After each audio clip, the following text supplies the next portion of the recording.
और यहाँ के हर गांव, हर गली, हर नुक्कड़ पे कीचड़ है, इसलिए कमल खिलेगा। नीतीश जी ने कोई अपना रिप्रेजेंटेटिव नहीं बनाया, किसी को एक आयोग का सदस्य तक नहीं बनाया है और मोकामा इतिहास रचेगा।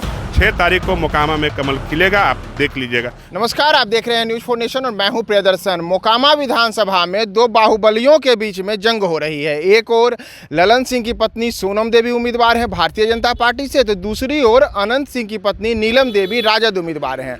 और पहली बार यहाँ पे कमल खिलाने के लिए भारतीय जनता पार्टी भी पूरे जोश शोरों से यहाँ पे लगी हुई है।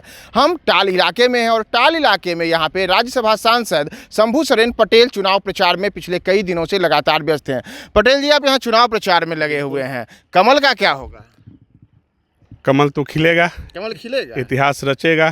तो यहाँ के लोग कहते हैं, टाल के इलाकों के लोग, कि यहाँ तो विकास नीतीश जी किए हैं, तो भाजपा के लिए कमल कैसे खिलेगा? विकास जो भी हुआ है बिना भाजपा के सहयोग से हुआ ही नहीं है। और जो सड़कें बनी है वो सड़क का जवाबदेही बीजेपी पे था। अगर आप हॉस्पिटल देखते हैं तो वो भी बीजेपी के पास ही था। और रही बात जो विधायक का काम है, गली नाली और नाला बनाना, आप किसी भी गांव में अगर आप चले जाएं, अगर गाड़ी लेके चले जाते हैं तो आप मुझे बताइए, जो मेन रूट से हट के आप थोड़ा सा भी लूप लाइन में जाएंगे तो आपको गाड़ी उतार के जाना पड़ेगा, पैदल जाना पड़ेगा, पैदल में भी आपको कीचड़ में जाना पड़ेगा। और यहाँ के हर गांव, हर गली, हर नुक्कड़ पे कीचड़ है, इसलिए कमल खिलेगा। आप पिछले 10 दिनों से लगातार क्षेत्र में सक्रिय हैं, तो 10 दिन से ज़्यादा हो गया, तो इस 10 दिनों में यहाँ पे क्या बदलाव देख रहे हैं? पहले तो शुरू में लोगों में संशय था, जो ये एक डर का माहौल था कि भाई अनंत सिंह के डर से लोग वोट देना में डरते हैं, टाल के लोग चाहे पंडारक के लोग।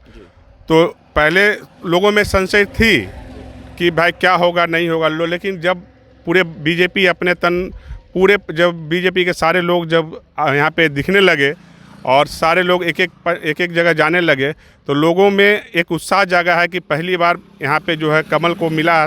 27 साल के बाद यहाँ पे बीजेपी चुनाव लड़ रही है।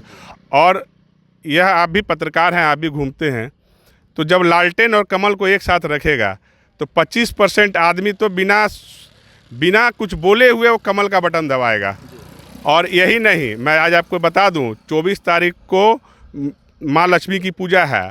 इवन जो आरजेडी के प्रत्याशी होंगी वो भी 24 तारीख को अपने घर में कमल से ही पूजा करेंगी और दीपक जलाएंगी, लालटेन नहीं जलाएंगी। ये तय मान के चलिए, भले उनका सिंबल लालटेन हो, लेकिन 24 तारीख को उनके आरजेडी के समर्थक भी जो है वो कमल ही घर में अपने खिलाएंगे और दीपक ही जलाएंगे। तो जब वही लोग जलाएंगे तो पब्लिक को तो जलाना अनिवार्य है। टाल क्षेत्र में आप लोग किन मुद्दों के साथ चुनाव प्रचार में? टाल क्षेत्र में टाल का विकास नीतीश कुमार 1989 से इस टाल क्षेत्र को जो है रिप्रेजेंट करते आए हैं। तो जब वही लोग जलाएंगे तो पब्लिक को तो जलाना अनिवार्य है। टाल क्षेत्र में आप लोग किन मुद्दों के साथ चुनाव प्रचार में? टाल क्षेत्र में टाल का विकास नीतीश कुमार 1989 से इस टाल क्षेत्र को जो है रिप्रेजेंट करते आए हैं। वो पहले यहाँ के सांसद भी रह चुके हैं, 12 संसदीय जेल का।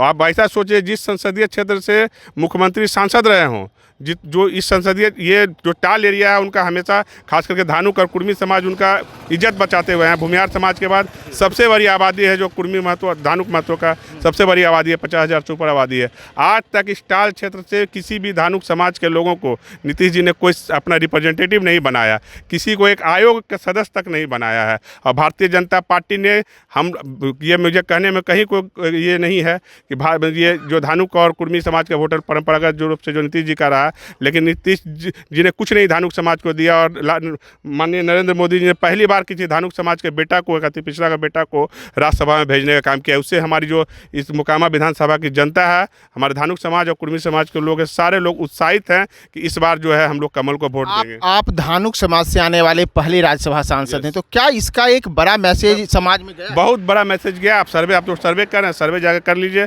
जहाँ खौफ रहा, जहाँ पे लोग कहते थे कि हम डर से बोलते नहीं थे, वहाँ भी लोग बोल रहे हैं कि हम कमल को वोट देंगे। आप जाके, आप यहीं पे है ना, बगल में जाकर कुमड़ा पंचायत में घूम रहे थे, बगल में जितना है आप जाकर घूम लीजिए। और अभी ऐसा हालत हो गया है कि जो आरजेडी के लोग हैं वो एक जगह पे धानुक समाज के गांव में दो चार रिप्रेजेंटेटिव बैठा दिए कि धानुक समाज का वोट नहीं टूटे। और मैं आपको बता दे रहा हूं कि कोई ऐसा वर्ग नहीं है, इवन यादव समाज, यदुवंशी समाज के लोग भी इस बार बीजेपी को वोट कर रहे हैं। आप जाके पता कर लीजिएगा, जो पंडारक का बेल्ट है चाहे घोसवड़ी का बेल्ट है, वहाँ भी पता कर लीजिएगा। इस बार लोगों को लग रहा है कि जो हम लोग 17 साल से गुलामी में जी रहे हैं, उस गुलामी के जंजीर को तोड़ना है, उसके लिए ये और विकास के लिए वोट करेंगे।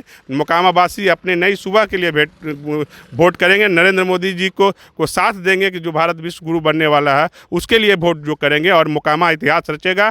6 तारीख को मोकामा में कमल खिलेगा, आप देख लीजिएगा। मैं भी यही हूँ, आप भी यही हैं, और इस बार इतिहास रचेंगे और 20-25 हज़ार वोट से ज़्यादा चुनाव जो है सोनम देवी यहाँ से चुनाव जीतेगी। आप लिख लीजिए, कहीं लिखना है तो लिख लीजिए।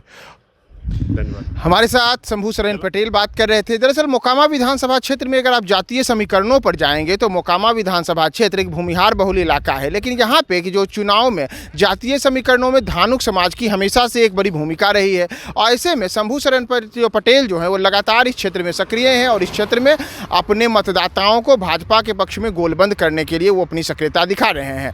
मैं प्रियदर्शन मोकामा टाल के इलाके से साथी विकास के साथ।